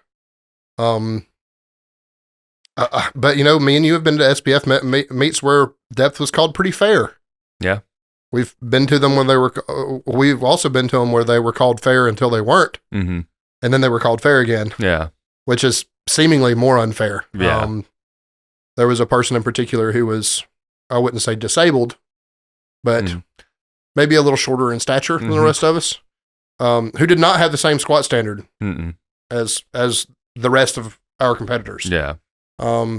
So we've seen it kind of in motion before. What's interesting about that is it was also all-time world record. yeah. So does that play into the bias? Like if that's we the have case, to give it to him. It's an all-time world record. Exactly. He put it on he got up, he got down, he got up. Like that's yeah, I feel like so we actually picking on my own people. I actually talked about some unfairness, not necessarily unfairness, but some high squats passing in the in-house meet. mm-hmm. I think the two I was short on help. I think the two side judges were just happy to see everybody there and doing well. Right. And it was like Just happy. thumbs up to the point that I told you there was 2-to-1 calls where I was calling people from depth from the front as a head judge, and they were passing on the sides. There is not a world in powerlifting where depth should get called from the front and not on the sides. Yeah. like we talked about it before, most of the time, if it's a 50-50 call from the front, you're going to get it from your head judge. Yeah. So there's not a scenario in all of powerlifting where a head judge should say the depth was bad and the side judge should pass it. Yeah. But also that's the standard you're working with that day, Mm-hmm. and that is a part of powerlifting and the strategy of powerlifting. Mm-hmm.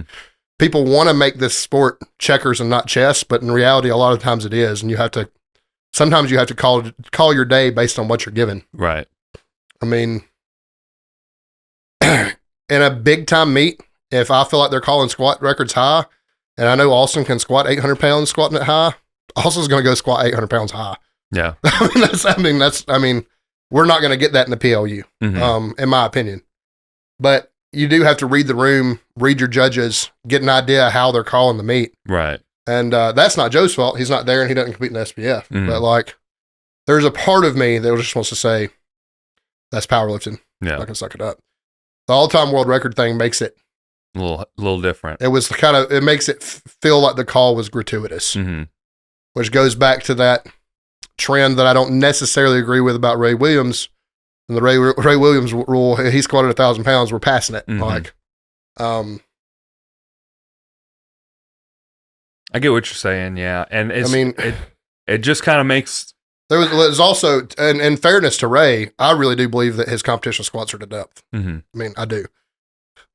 But also, it didn't matter. When Ray was doing it, it didn't matter if the only thing he squatted was 850. He was winning his weight class. Right. That's how far and away better he was than everybody else. Yeah. When I say Ray was a legend, is still a legend. He was a fucking legend when he was doing it.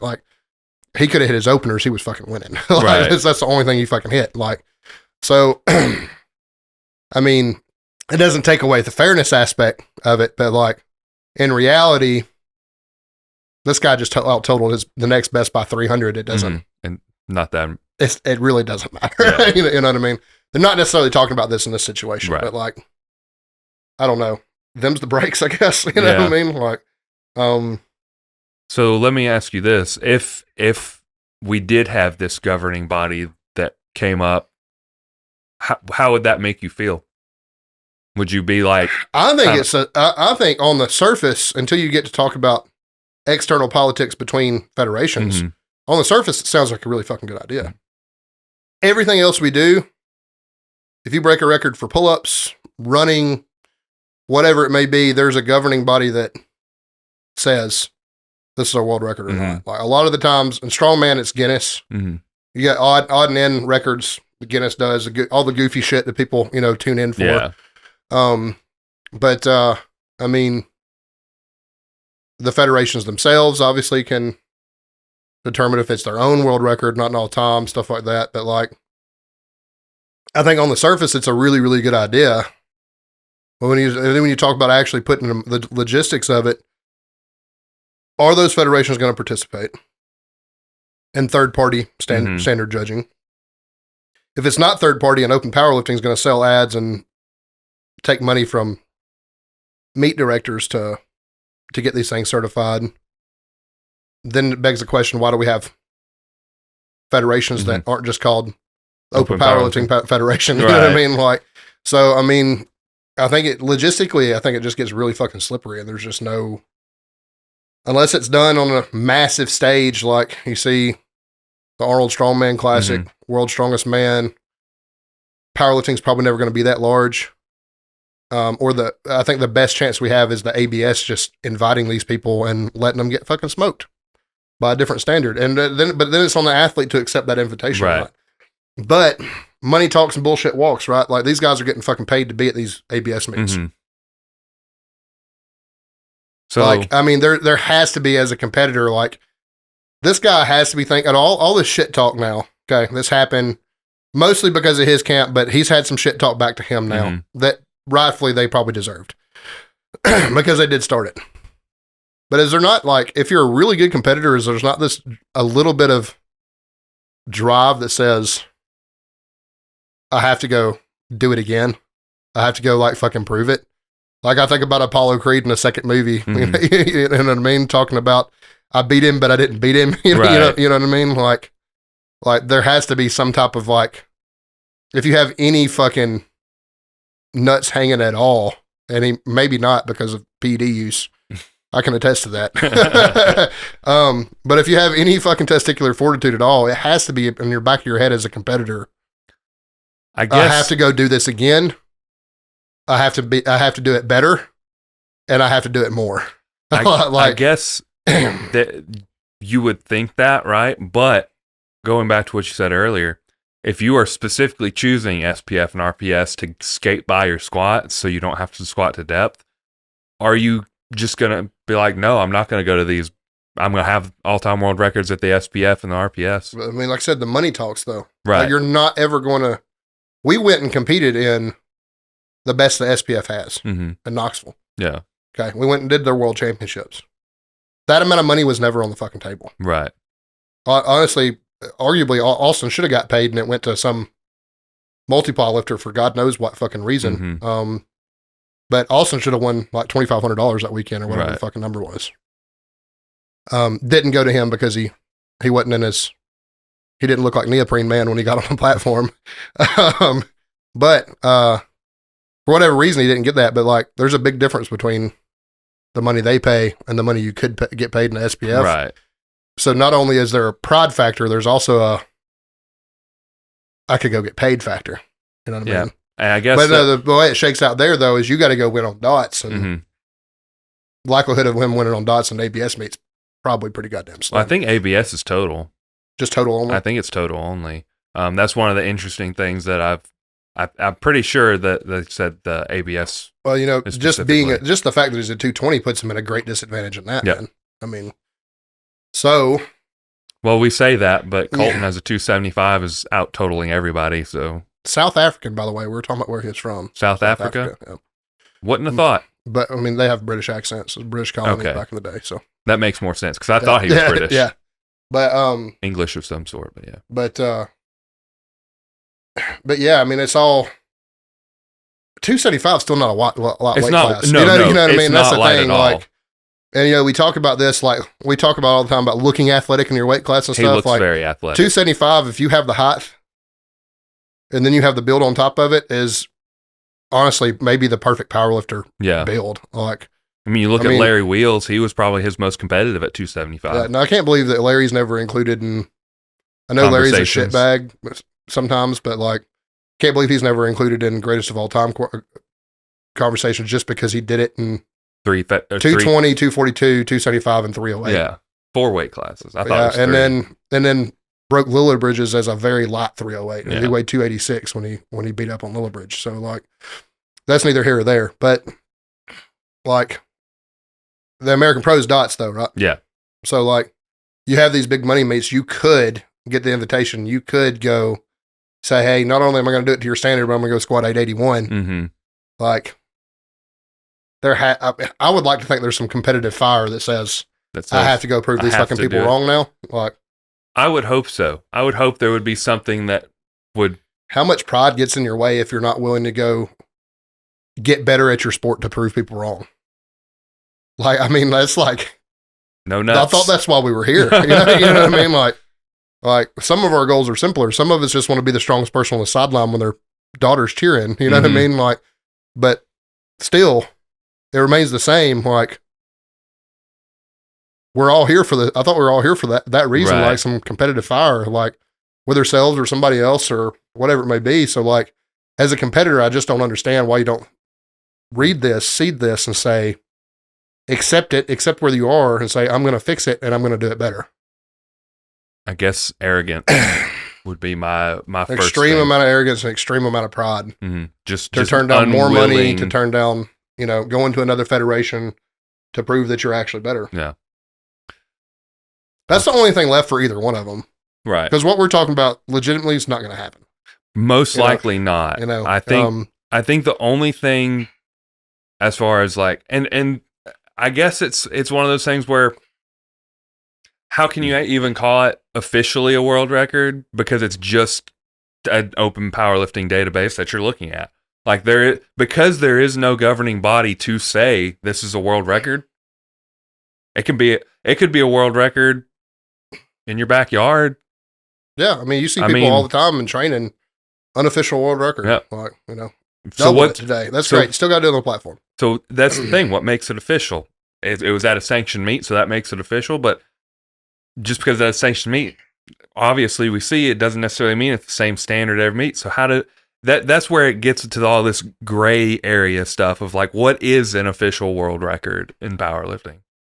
Because I don't know, man. Like, I don't know, other than you just go to a meet and someone says it's good and it's a world record. To be fair to the guy, I mean, like I said, he had the judges he had, mm-hmm. and he did squat 860 pounds. It might not have been to the standard, but I mean, listen, the guy's fucking strong. Oh, there's no doubt. Like, there's no doubt that he belongs. Oh yeah. I mean, like in the sport and anything like that. So I mean, it's not really like robbing him of credibility. It just begs the question, like, if you know you're this good, mm-hmm. and now your whole team's saying you're this good, it would behoove you to go prove it on a bigger stage. Yeah. I would want to. If I was that good, I would want to. Right. That's why we're doing it. You know what I mean? Like, would you think, let's put all this governing body stuff to the side. Do you think that instead of that, do you think it just makes more sense for there to be a powerlifting federation that if you do it here, this is where it matters, and all these other ones, they're great, but this is the one that matters. Is that not what? Do you not feel like that's what PLU and ABS is trying to do? I mean, I feel like they're trying. Well, with PLU, I feel like what they're trying to do is they're just trying to be the biggest in America, right? They're trying to be the biggest powerlifting. The go-to. Well, I say biggest untested, but they do both, and they've had a really good turnout for tested athletes. So across the board, not just high-level tested athletes are never going to compete exclusively there because of the USAPL Pro card, right? Like that now. Yeah, but. So that's what's going to keep that like the gold standard for tested. So for untested, we just have this hodgepodge of federations where you pick and choose where you want to go. So it's like we really just need this one federation that is the go-to, like the USAPL or US. Or it's Powerlifting America now, right? Some SPF, RPS guy, any federation, name it, goes out and breaks somebody else's squat record by 10 pounds, and it's at a sanctioned event. It doesn't matter if they did it in that and what you're talking, this imaginary federation that maybe we need or not. They're still going to call it that, right? They're still going to try to take that title, right? I mean, that's the thing, right? We talked about it with Zach Dion. We talked about it with Hadi. We've talked about it. I feel like we've probably talked about it with 3 or 4 guests, like the lack of unification in powerlifting being one of its biggest problems to spectators and also to athletes themselves. I don't know that this problem is going away. I mean, I don't even know, even with grand governing body, even if every federation initially checks into it, I still think you're going to have athletes being like, I fucking did this. And you can say that the unofficial world record, like that's totally a valid thing. It's just the I think the biggest what we're boiling it down to is what should be the qualifications for an official world record. How many pro lifters do we know listen to the show regularly? Pro level. I know. 0. I feel like Ron's probably Ron will probably get his pro card. I'd imagine he would, and I know they're all rooting for that. If it wasn't, I mean, really, probably the next closest is probably you, Austin, and Zach, right? Based on dots. I mean, like Joe said the other day, you're really chasing that 500 dots before 500 really- is pro level. Yeah, is before you kind of- really make that claim. But like Zach's in the 480s, you're in the 480s, Austin's in the 480s. I'm right? 460s. 460s. Yeah, So like that's all of my best y'all are, thoughts. you know, borderline. I wonder how much it matters to them. I feel like knowing Ron a little bit, that Ron is competitive to the point that he's just going to keep his head down, do his thing, and the calls he gets, the calls he gets. Right. I don't know if he'll even give much credence to this conversation, to be completely Right. honest with you, because it's like, I'm not so sure that you wouldn't get, you know, the same them's the breaks response out Right. of, you know, Most people. most pro level or coaches and stuff. But I mean, it does suck that it happened where it happened and it was at that level. Right. Um, I think the difference, though, at least as far as like, because tested, I don't think, I mean, because most people, it's USAPL or Powerlifting America, right? And that's where all of the high level tested athletes compete. So they're all going to be judged at roughly the same standard, right? Yeah. Typically. So the problem is with it's only with untested powerlifting because we're so divided, because we have so many federations, because we don't have a unified, like, this is the place to be if you're a competitive untested powerlifter. Yep. And that's kind of, I guess that's kind of like where I guess that's where I land, is like, that's what we everybody knows need. if you're tested, you're PA or USAPL. Yeah. Well, I guess Ron's PA now. He's PA now. Yeah. not Most USAPL, people have yeah. swapped to PA. But like they have that. Mhm. They have those two avenues they can go and do their thing. Mhm. It may be the gear, dude. Wildly fucking. I mean, so prideful, like Right. so pro, so like, you know, that lacks unity. But I mean, I'm sure there's PA people that talk shit on the USAPL and vice versa. I mean, the biggest thing about PA is that's our entry to the IPF, though. Mhm. And if I were a non-tested lifter, I would want that Team USA singlet on. Right. If I could go get it, you know what I mean? So there's probably more reason to lift if you're tested. There's more reason to be PA right now, right? I mean, Yeah. we would. If you were that route, would you agree? Yeah, absolutely. Like the USAPL being the pro card and money meets being the benefit, the PA route being you get to represent your nation. Mm-hmm. You know, probably overseas, which is kind of a drag if you've ever experienced jet lag. So I mean, they definitely have two clear cut paths for tested, Mm-hmm. but like we have 10. Right. You know, like And stuff that really- we gave any federations we even talked about: APA, SPF, RPS, PLU. The WRPF is still a thing overseas, Mhm. right? Like you have every one of these countries, every state or province, every ABS. country, ABS. Yep. They're starting Only- to do some in America now. Like- very few, but they are doing some. The Canadian Powerlifting League, which is it the CPL? What's the name of it? You remember? CPU, I think. CPU. All these places that you can go compete, non-tested, and honestly, this may piss some people off. It is what it is. I have been around it long enough to witness Multiply at its greatest and Raw at its greatest. And I feel like what it boils down to is those standards, Multiply standards, Multiply attitude, everything that surrounds that is so cult-like and different that it's a fucking poison to the rest of powerlifting, to be completely honest with you. Yeah. And I think what happened was this guy has competed his whole life. Probably it's not really his fault, but you compete where you want to compete and where you like. But he's probably competed at SPF, APA, something like RPS, something like that. Most of his powerlifting career, he's used to these standards. And if you look at it from that perspective, that's really not his fault. That Right. he didn't hit depth. But like, these are federations that appeal to multiply and single ply lifters more than they appeal to raw lifters. Like, their judging standards are mostly geared toward that, and they have to call some raw lifters from time to time. Right. That's the thing. Like, training's not even similar anymore. We talk about the huge divergence in how we train a raw lifter versus how we train a geared lifter, everything else. Like, I think that part of powerlifting is trying to die, and it needs to die. Like, I don't think it's, I mean, there's just some leftover, just, you really can't even call it arrogance. It's hubris at this point, like left over from that generation that I know that I recognize and understand that they've given us so much in terms of training methodology. And, there's not too many people that are going to just outright although I think there's better ways to do it. I don't think there's anybody that's going to outright dispute Louis' greatness. Mm-hmm. I don't think you would. Well, probably the least conjugate person I know, right? Yeah. Like, how far off it is from a raw training. I tend to think, everything kind of came from Shako, like in a way, you know what I mean? But like,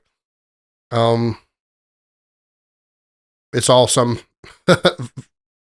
bastardized version of that at that point. Right. But, have these like, I don't know. I mean, we talked about, Austin, the strongest person in an SPF meet, being ran out of the fucking warm-up room because he was raw and they needed a squat rack. Right. And have space for, you got to go warm up somewhere else. We got to have this he out-squatted them all. Right. Easily. Like, you know what I mean? Like, one guy squatted 800 pounds multiply. He couldn't have done what Austin did raw. Right. He wasn't going to. I know he wouldn't have. Like, this attitude, it's like, had a friend who's may or may not have been on the show, said that powerlifting should be scary. It should be a scary event. It should be, this whole like machismo, like fucking cheese dick Randy Savage fucking attitude, like the whole fucking time. And like, while I do think it's a tough sport and it's a masculine sport, not to take away from women that do it, because they're masculine in the sense of it's the nearest to a fucking contact sport without actually going to play contact sport. I mean, it's fucking tough. It's hard on your body. It takes a strong-willed person to do it. It takes a different, mindset to be good at it. All these things. I don't think there's really a whole lot of room for that kind of toxic point of view on it, though. You know what's interesting, though, is Heidi kind of touched on that when we talked to her. She said the pro level meets seem to be a little more, aggressive, a little more chippy than some of these more local meets. It should be. Like, I would expect that. I like chippiness in sports. I like when offensive linemen and defensive linemen get in a fight on the football field. I like that. Like, that doesn't, I don't think it's so easy for people that are non-competitive to equate that to disrespect, but it's actually very much the opposite. Like, I don't think that's not necessarily what I'm talking about, but this idea that it's only for some people, that's the feeling you get. You know what I mean? Like, that it's only for us. This is for my type of people. This is for us. This isn't for you. I think that's horseshit. I think it bleeds. Yeah. I think it's bled on powerlifting long enough. I think raw powerlifting is where it's at. I think if you look at totals from Colton, Jesus Oliveras, Dan Bell, these are three men that we know of off the top of our head that total more than some of the best multiply people on the planet, and they're raw. Jesus has done it in sleeves and drug-free. Yep. It's obsolete. It's time for it to be obsolete. Yeah. I really do think that the actual root of the problem is something old bleeding on what's new. You really don't hear that much about equipped lifting until it's someone breaks an all-time world record bench press. It's the only thing they fucking care about. That's the only thing. Sometimes you hear about squat, but like, I haven't heard about anything equipped except for that recent bench press. Was it like 900 pounds or something? 14's though. Was it 14? Okay. Was the world record. Okay. Yeah. It was that. I just remember that was like something crazy. Something insane, stupid, doesn't make any sense. Crazy feat. I have no doubt that guy probably has a 700-pound raw bench press. Right. Probably more. Potentially. Yeah, I mean, like, probably one of the greatest bench pressers to ever do it, but like it's they have been they're literally a parody of themselves now, and it's obsolete. I mean, It really is obsolete. But the attitude that followed with it, everybody wants to be Chuck Vogelpol. Like, everybody wants to be, Panora or somebody like that. Like, I think that's, I don't know. I think it's bad for powerlifting, and I think the lapse in standard can be blamed on multiply. I mean, in this instance, you're not necessarily wrong. Look, I'm just saying, connect the dots. Yeah. These are people that are used to judging bad squats. You know what I mean? Like, substandard squats. You know what I mean? because the suit only lets you go so far. I mean that you think that's why a lot of the because of squat briefs. You think that's why a lot of the strongmen don't squat to death because they're almost always in briefs. I mean, limited to some extent. I mean, for sure. I wonder if that, a standard in equipment that's ever coming in strongman. I'm kind of always been kind of curious about that. But and you have some people that do, some people that don't, and it's not like it's full multiply. I mean, like Eddie Hall squatted 750 16 times in single pot briefs. Right. I mean, you know what I mean? Like, that's a badass squat. Yeah. I don't know what to tell you. I mean, Blaine Sumner is somebody I think about in single ply that's unreasonably strong human being. And lifetime drug free. I mean, we can sit here and think of 1,000 exceptions to it, but like the majority of the people doing it, just like the majority of the people doing it raw, are not those people. Right. But there's just like this. Made a joke about Breaking Bad and its black cloud. But that's like, I feel like multiply is to powerlifting. It's just a fucking black cloud. And I do think if you're connecting dots, that's the lapse in fair judging standards. And that may be it. Now, to benefit that, to congratulate that lifter, that's a lot of weight. Mm-hmm. He did it to the standard that he was given. Yep. It passed. Yep. Can't really hold a whole lot against the lifter. Those are all true statements. I've never had anything other than, because I don't think the lifter himself has ever said anything directly to Joe or done any shit talking or anything. It's all been people in his camp all around. I'm sure it's I broke Joe Sullivan's record. I'm sure he said it. Oh, I mean, yeah. But not like shit talking him on social media. There's a reason they know like who to go to. I'm sure half these people can't be found on open powerlifting. Right. You know what I mean? And if you can, they're probably buried. Right. So like they heard it from somewhere. I'm not saying he's talking shit. He might have just been happy about it. Right. Like, somebody's definitely talking shit on his behalf. Right. I mean, I guess that's what I'm just trying to say is like I don't have anything against the lifter. I don't think we should. He didn't do anything. Yeah. As far as I'm aware, he didn't do anything wrong unless he went and actively was shit talking. And it's like there's no reason for that. There's just no, none whatsoever. If you were going out there and saying I beat Joe Sullivan's record, fuck you, Joe Sullivan, and you did a half squat, you're kind of just a shitty person. Like I don't think that came out of his mouth. I don't think it did. Maybe it has behind closed doors, but it hasn't publicly. Right. You know what I mean? So, I mean, I don't know. I think, like I said, knee jerk thing this is what it is. But if you want to connect dots, I really feel like it's a multiply poison. Yeah. Could be. So, I know a lot of great raw lifters that have moved over because of injuries and stuff like that. And it's part of it. Not saying it doesn't have a place, but like it's not powerlifting anymore. Right. Going to offend some equipped guys now. They probably tuned out. It's powerlifting, but it's like, it's not powerlifting as the masses know it. It's the difference in watching the Atlanta Braves or the Savannah Bananas. Like Savannah Bananas. Is that a real team? Yeah, they're the gimmicky team that does all the fucking trick plays and all that shit. All the dances and shit. Are they like the It's like the Globetrotters of baseball. Okay. That's really funny. You know what I mean? But when you said Savannah Bananas, I was like, did you just come up off the top of your head? Because that's really funny. They're like the Globetrotters of baseball. Of baseball. Yeah. That's really funny. So, I mean, I don't care if they're fucking mad at, what are they going to do? Fucking huff and puff and march their way over here and get tired because they had to walk. Like what? I mean, that's my opinion. I mean, anybody that's actually been around it, like to the extent of I have, has to know, right, that there's some element of truth to what I'm saying. Like, I'm not saying you're wrong. It's not just bias. I'm just saying people might get upset about it, but they know where to find us. We talk about it all the time. It is what it is. We'll be at the garage. Come find us. That is the only federation where I've legitimately seen people take smoke breaks between attempts. Yep. Not like hit their vape under their hoodie. Right. Like we see people do all the time. Just at raw legit just but like smoking a cigarette. Walk out, fucking spark up a fucking Winston and smoke it while they wait on their second attempt. Like the only place I've ever seen it, baby. So, I mean, America. The highest blood pressure in America, any given, like wherever they're competing that weekend is like, it has to be the worst blood pressure in America at that moment. Mm-hmm. Has to be wherever an SPF meet is located on a Saturday. Has to be like per capita. Like, has to be. I thought we were done with the shitting on the quick lifting, but it's too easy.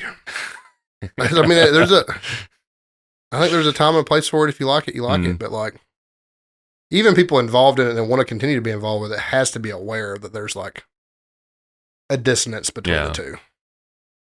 I mean, it is kind of like two different sports. I mean, the standards are different.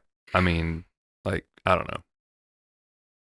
Taking 3 minutes on the platform to have your coach put you in position, put your hands on the bar so you can make a bench press attempt with something that you would never dream of touching raw. Mm-hmm. Yeah, I don't know. It's also just like, because the suit is assisting you so much, how much are you really doing? Like, there's skill to the suit.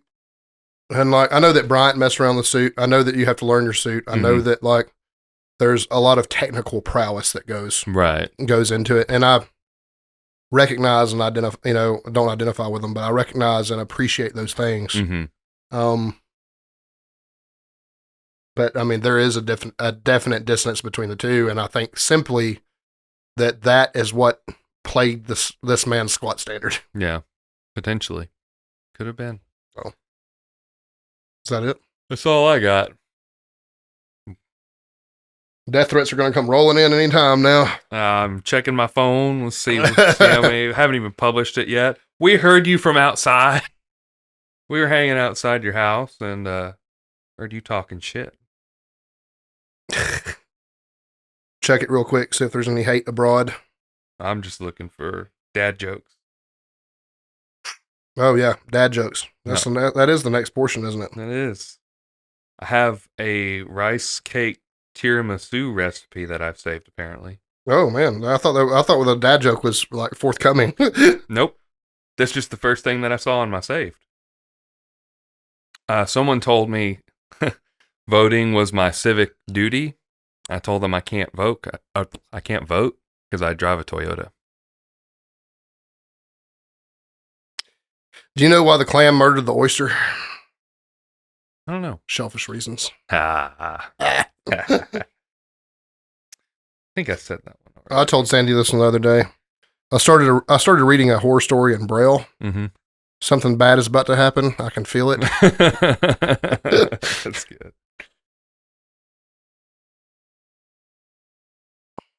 Jesus. Bad. There's so many bad ones. They've gotten the habit of posting too many like memes and pictures and not enough jokes. Huh? Right. Yeah, I'm already back down to saying things that we've said before. So. Damn. Yep. What does a mermaid wash her clothes with? I don't know. Tide. Someone told me that at work today. And it's March Madness season. Yeah? Yeah, I got to... Speaking of the Tide. The Tide? I kind of wanted to see if they had lost. I was hoping they had. No, they won 14 points, so they're on to the Sweet 16. Gross. Luckiest fucking first and second round draws I've ever seen. Fucking cakewalk. Bullshit. They're not making it to the Elite Eight. They're going to get fucking bounced. Well, dad jokes were a little bit of a bust today, but it's a little side thing. Have you heard of the brand Notorious Lift? Did I send you this? Yeah, they have lifters now. Yeah. The lifters look really sick. Ronins. Yeah, Ronin lifters. They had a t-shirt to go along with it. T-shirt's really badass. I just bought a pair of lifters. I'm about to potentially move the swap. I bought a really cheap pair to test drive, basically. Why didn't you just get the red ones? The red Nikes. The red Reeboks? Were they Reebok? Yeah, they're a little too big, and I do not like a big squat shoe. That's fair. I wear everything else a little bit big, but for whatever reason, a heeled shoe, That's fair. I mean, there's too much play, and I kind of slide down the shoe, if that makes sense. Yeah, yep. It's Makes a lot of sense. I wouldn't want that either. yeah, so it's a little weird. What for brand did you get? Like Core or something? A cheap Amazon Prime. Okay. Like it was like $60 pair of loafers. Okay, So. yeah. I'm always in good shoes, so if I like them, I will upgrade. Yeah. Probably to the Ronins or the Tiers. But, I was going to say either one of those probably seem really good. I can't remember which ones that. I'm a Nike man, though. It'd be hard not to go back to Romaleos. It might be good. Narrow toe box on those. I don't understand why they get it right in like the Metcons and stuff, and then they can't get it right in the lifters. I just don't understand that. But wide toe is the only way for Metcons are fine, but like those fucking Romaleos, fucking like wearing a boot. No, I'm good. It's weird. I did make a purchase from them though, the Notorious Lift brand. I got some deadlift slippers because my current workout shoes, those old Wittens, are finally kicking it, huh? Hey, listen, for Amazon brand shoes, had them for like 3 years. I still got 2 pair. Like, hold up good. And they're I can still wear them, but, and I don't know if I've told you this before, but the toes from where I dig my feet in the ground are compressed. And there's like basically no sole anymore. So you're basically deadlifting in socks. all of where I grab with my toes is just like torn up and worn down. So I was like, it's time for a new pair. And I saw those and I liked the shirt. And I was like, I'll buy the shirt too. And I'm a little bit of a shoe fanatic, so I can imagine if I like this transition, I'm probably going to dump a lot of money in some lifters. To be honest, I mean, I like the Tiers personally. If you wanted to try mine to see if you like them, no problems. I don't know who else has any other ones in our group. I mean, I sold a pair I like them a lot. I sold a pair of black and gold Addy Powers to Steve Sides. Yeah. They were awesome shoes. They were also, company colors in black and gold, but memory card is full. Yep. So time to wrap this thing up. It is. All right, guys. That's the show. You can follow us on Instagram at Coleman_barbell, at Nathan Skedios, at Sip It and Rip It. Listen to us on Spotify, Apple Podcasts. Watch us on YouTube. Like, subscribe, leave comments, rate us, 1 to 5 stars, preferably 5. Mm-hmm. Helps us out. Did I say leave comments? I think so. Send us DMs.